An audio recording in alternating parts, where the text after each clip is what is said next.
Assalamu alaikum bandiraɓe yeɓoɓe Piindi TV min garti e émission mon Gannde Baleebe émission mon Gannde Baleebe hande joddi koye Thierno Amadou Sow gandu keptinaɗo en tottatmo salmindira yeɓoɓe Piindi TV. Thierno Amadou, assalamu alaikum. Waaleykum salam wa rahmatullah. Alhamdulillah wa sallallahu ala sayyidina Muhammadin sadiqil wa'dil amin. Allahumma la ilma lana illa ma 'allamtana innaka antal alimul hakim. Allahumma 'allimna ma yanfa'una wanfa'na bima 'allamtana wa zidna ilman wa arina al-haqqa haqqan warzuqna ittiba'a wa arina al-batila batilan warzuqna ijtinaba waj'alna mimman yastami'una al-qawla fayattabi'una ahsana wa adkhilna bi rahmatika fi ibadika salihin ya rabbi akhrijna min dhulumatil jahli wal wahmi ila anwaril ilmi wal ma'rifati wa min nuhuri sawati ila jannatil qurbat. Mina salmina tele men Piindi TV e mina salmina dendagal yeɓoɓe o sen e nder leydi e caggal leydi fof mina wi assalamu aleykum wa rahmatullahi wa barakatuh. Thierno Amadou Sow yeɓoɓe Gannde Baleebe ene mbawi andude hol gonɗo Thierno Amadou Sow? Thierno Amadou Sow min andi mi waɗino présentation ha yimɓe gandi kam, mais Thierno Amadou ko neɗɗo mo gandanɗa ne mbo jeeya banggue Saloum, o jangi nde o foti janggu. Mi jangi ha mi dañi ijasaji fof e Mahaɗa Alaji Abdoulaye Niass. mi jangi defte ɗe ɗe gandanɗane ko affaire gandal. mina dinday ne banggue ñagule Allah c'est sa laari jinnaɓam sengo yayam yo sengo babam, sa limi mamejam wawi yaha mameji jeego e sengo yayam yo sengo babam fof koɓe imameji, koɓe doytanoɓe Allah, koɓe ñagotonoɓe, koɓe jangguinoɓe. ko on dal woni Thierno Amadou. amin mbawi andude Thierno Amadou Sow ko banggal alquran dillata walla ko banggal leydi walla ko banggal leɗɗe? eyyi Thierno Amadou Sow mbo affaire ñagule kam kala ko gandanɗane ko affaire ñagule, siko banggue alquran, siko banggue colɗi, siko banggue leɗɗe fof, banggue kurus, kala ko gandanɗane neɗɗo mbo en jangare min jangi hen, min ƴefti hen temps min jangi hen ha min dañi hen yamirore. kala ko gandanɗane na wawi wallu neɗɗo e bangguel Allah immo e neɗɗo yaha e neɗɗo rek minen hen dilla e banggue fof noon. sa laari si ali haysi ko banggue haysi ko ƴewgal e kala ko gandanɗane ko banggue ƴewgal, siko ramlu minen hen dilla, banggue leydi yo ndiyam siko banggue istikhar minen hen dilla, te nelaɗo Muhammad sallallahu alayhi wa sallam haali hen fi dakhili salatul istikhara tajidu fihi kulla khairin. salatul istikhara ne watte jemma njula rakkaji ɗi ñagoɗa Allah, Allah holluma ko gandanɗane ɗum ko jinnoɗa. siko banggue ramlu noon e damuɗeje sappo e jeego ɗe fof minen hen dilla e siko leydi yo siko ndiyam yo ƴewgal ngal gandanɗane ko jiila e istikhar, mais ko istikhbar wiyete kamin ɓuuri hittu istikhar seeɗa. ɗum kam sa laari hen sa yeeyi neɗɗo no haɗa ɗum wawi haalan e ko woni ko, haɗa ɗum wawi haalan ko woni ko e ɓandu mum, haɗa ɗum wawi haalan e ko fayine janggo. ɗum fof minen hen dilla. wot ƴewgal ngal gandanɗane ne ko ƴewgal banggue condi, ɗum ko ƴewgal condi, ko ƴewgal ngal gandanɗane ko ngal yaade e banggue gandal jinne seeɗa. ɗum woni ko gandanɗane minen hen balla citay ko banggue ƴewgal, citay ko banggue timgal, mais kay du'a o noon ko banggue nayyi ɗe fof minen hen dilla. sen garti to banggal leɗɗe, wol sernaɓe hewɓe ne mbiya leɗɗe wol waktu mo ƴeewoyte, wol ñalawma mo guittatamo. amin mbawi andude Thierno Amadou Sow taw nulat tan addane walla ko kañum ƴeewontoyata hoore mum? aɗa andi leɗɗe kam ko comme ni non guurirta noon leɗɗe wurirta. sa janggi alma ahya, sa janggi e banggue leɗɗe ɓe kanan man haɗa yiyata nafasun nabat, manam anni no pofirta pour guura en fof poofa. joni ɓe mbiyat ni no fofirta hay dah leɗɗe ɗe no foofa walla in fofata. ɓe wiya yiyata nafasun nabat wi leɗɗe poofat, mais hono in fofirta an haɗa dañi hirere a fofat, mais leɗɗe hono in fofirta, mais leɗɗe hono in fofirta ina holla ala tariqati songor. ɓe mbi ko woni songor noon woni fatahatu sarjiyat. leɗɗe ɗe jiiɗa kala in dañat baafe ɗe noon sa wagli in to ɗo ceɓam toon tawata fatihatu sarjiyat, ɗon in wayinta, ɗon in fofirta. joni noon ɗen leɗɗe sa ari ce leɗɗe ci tawi leɗɗe ɗe ɗe guuri ma andu an, ci tawi leɗɗe ɗe ɗe maayi ma andu. mais joni sa ari e leɗɗe ne haade ƴeftata en, mais a jetat ha para, manam a salminat in. ci tawi comme sa ari e dukume walla ko wayno ngorwa en walla ko wayno noon haade natata e haade ƴeftata en haydara, a salminat in ha pare. sa pari sa comme sa ari hande e dukume jiɗɗa en ittu ko nafata neɗɗo, arat calmina en dukume ha pare an salminta en, an yoɓata en mbiya namdi ley sa ari tawi ko uddital aɗa ngara mi ari e ma ɗaɓɓude jawdi e dañal e uddital e weltare joni sa ari pour ɗaɓɓude hen ko nafde neɗɗo naɓanat in soit ko mew wonata ko ranwidal wonata sa ari pour hayne lekki e siɗa itta siɗa hen so tawi ko wat ko gandanɗa ne itta ɗin puuga e nder lekki he ha jamanu garana en ko noon ko banggue ɗe gandanɗa ne heewi façon ngaji par ce que hande leɗɗe ɗe ɗe dañi batinaji ceeɗa par ce que wodde leɗɗe ɗe gandanɗa ne sa ari e mabɓe sa yeehi directement e nder leydi e mbiya haɗa itta ɗaɗi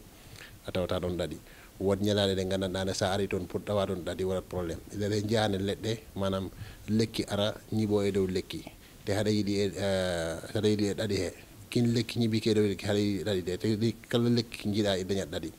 joni ɗin noon pour jeeya ɗaɗi ɗi manam ko wallu batin gandata sa ari koye ceɓamɗe a larat beelu ceɓamɗe ko toon tawoyta ɗum ɗum mais pour jeeya hen ɗum ɗum ne manam pour jeeya hen ɗaɗi ɗi ne wot ko jettiti gandanta wot ko janggata pour asa en sa asi on won ñalade ɗe garata e wot waktu mo garata sa ari tawa toon jeeya toon ɗum ɗum mbawa toon yiide ɗaɗi ɗi manam ko gandal ngal gandanɗa ne mi waɗino en waxtane o sen mais ko gandal yaajgal no wiyete en nani ko wiyete ko faru rab ene tampini yimɓe ɓe joni aɗa safra ɗum walla holno safrorto kalana yeeɓoɓe ɓe mbawa faam aɗa andi o jolfuɓe mbiyata faru rab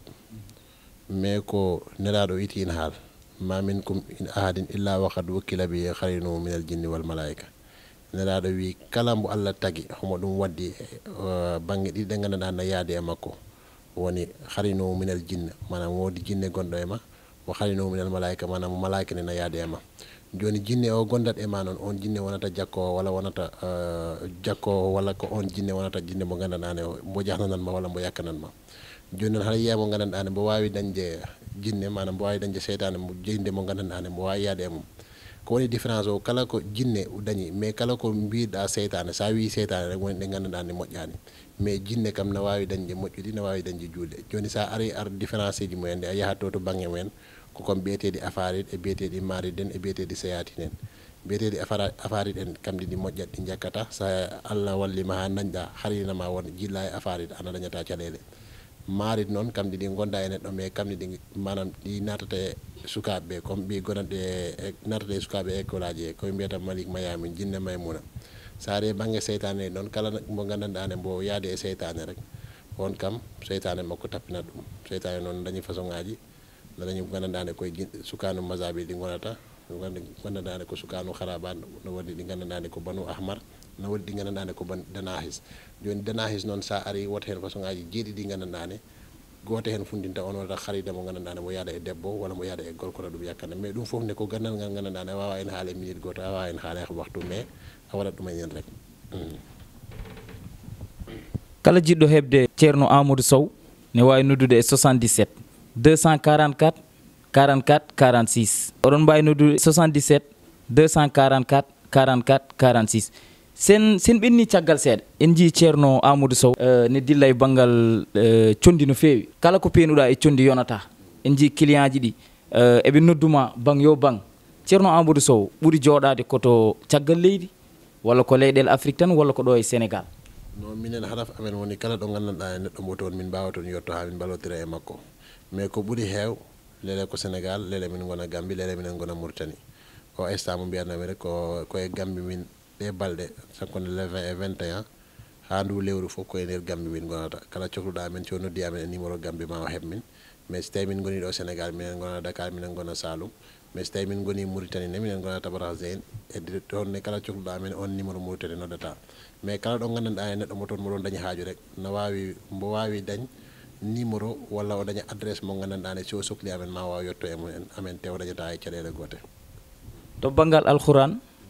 to banggal lekki e to banggal condi foof Thierno Amadou Sow hewɓe rewɓe ɗo mbi duwaw makko koko jaaba Thierno Amadou Sow yeeɓoɓe Piindi TV e ɗo e émission Gannde Baleebe eɓe jiiɗi andude holɗum woni secret Thierno Amadou Sow aɗa andi Allah wallata neɗɗo minen kaɓe min mbawa haydara Allah wawi foof mais noon kala ko jiiɗa neɗɗo haade dillata e dara a janggat ina ha para sa yi jamano ko nino mbo wayi ni nino mbo jiiɓiri ni hewɓe ɓe ɓorno comci ɓe jooɗo ɓe mbiya ko Thierno tayat haɗa wawi wonde Thierno mais ko ɓiti woni ɗum ko jiɗɗa dillu jangga en par ce que sa andi hande ciko asrar il faut ko ganda elmu nujum daña hen seeɗa sa wawi elmundu jum mbaɗa mbawa wadde tamise mbawa wadde ragné ko woni falak ko woni harina ko woni naggam e naggam ɗum fof e leɗɗi ɗi omo daɓoyta ɗum fof ko gandal ngal gandanɗane ko gandal jaajgal ɗum noon ko takki neɗɗo si yetti amen haaju haade min liggonto ɗum simin ƴeewi ha min ganda ɗen banggue fof mamin ndew hen min balla ɗum taki Allah mbo amen okka résultat e goɗɓe ɓe ɓe arɓe ma eɓe nodduma ɓe mbima ko mbaɗanɗaɓe ko ayi Thierno Amadou Sow est ce que ene naata halwa so naati halwa meeɗi waɗande neɗɗo halwa ha yiɗum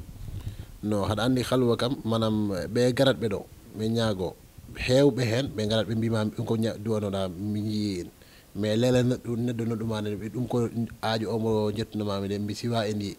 joni si o siwa en yine a rewat lawol ge goɗɗo pour mballa ɗum mais ko ɓuuri hen heew so tawi ko 100% ɓe min jagonto ko ɓuuri hen heew Allah ma jabon ɗum koɓe gandanade ɓe en cakko e amen si tawi ko banggal istikhar minen hen ɗuman en si tawi banggal halwa o minen hen dilla minen mbaɗa halwa minen mbaɗa riyada haaju mo gandanɗane kala ceerno no in waɗa minen hen dilla sen garti to banggal condi ndi est ce que a haalanta bandiraɓe ɓe mbawa naftorade secret gonɗo e condi ndi e secret Amadou Sow banggal condi ndi en jii hen darota kala ko ari yahat est ce que haalantaɓe kamɓene kadi ɓe mbawa naftorade walla eɓe naftoro comme no mbaɗirta ɗum wala andi so tawi ko banggal condi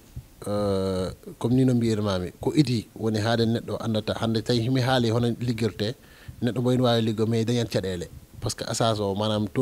totol less wonata probléme par ce que haade dañata condi ndi il faut ko ganda leɗɗe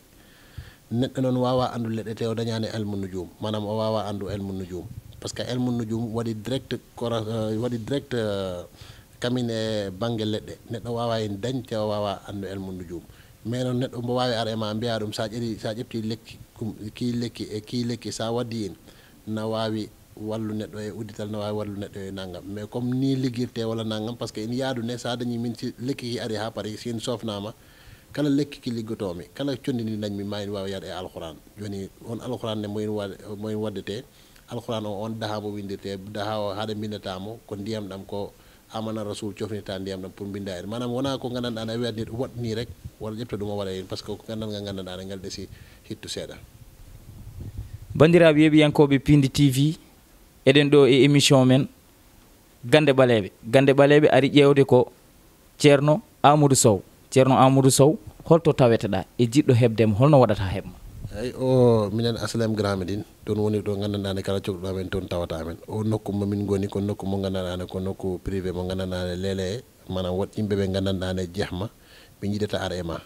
te jihma ko manam kala mo jiiɗa mo daña hakko e hoore mum dal ɗum waɗi o lié mo gandanɗane ko lié privé ɗum ko pour jeehma rek e client o ɓe gandanɗane ko spécial si min goni ɗo Sénégal minen gona Dakar minen gona Saloum mais minen goni e préparation pour yahde Gambie on hakkude le 22 ha ndu lewru nde minen nder Gambie kala cohluɗa amen o noddat amen on numéro Gambie si min goni Mauritanie ne kala cohluɗa amen koye numéro Mauritanie wonata mais yiide amen dal wona ko hetti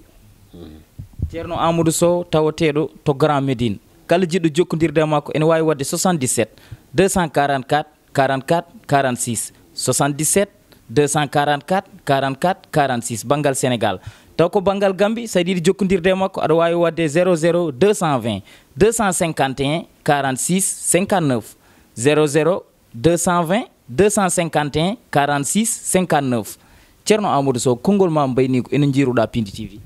machallah mi weltima e programme o ni no yehirta mi kala gonɗo e programme sene he ɓe gandanɗane koɓe technicien e onon foof min weltima e onon minen on ñagono ɗum ko liggoto ɗon hoɗon manam honon liggo ko gandanɗane pour ɓe gonani ɗo walla ɓe gonɓe ɗo te ɓe mbawa dañde e on information hoɗon ɓe mballa hoɗo men totta te son jii ko moƴƴine hoɗon waɗa feere ha kollon yimɓe ɓe kono ni no yimɓe jiirta ko boni ɓe kollira yimɓe oɗon noon hoɗon peeja feere ko moƴƴi kala ko moƴƴi rek oɗon kolla yimɓe ɗum noon woni ko gandanɗane hoɗon en liggo minen on hen ñagono Allah uddita on Allah walla on télé mon ha mbo wona téléji jayniraɗo mo hal matte o manam Allah suura on e kunuɗe e haala bonka assalamu aleykum wa rahmatullah Thierno Amadou Sow kalto neɗɗo arti koko yiiɗon nafoore wadde Thierno Amadou Sow e émission Gannde Baleebe ha ñalawma goɗɗo so Allahu lamɗo jaaɓi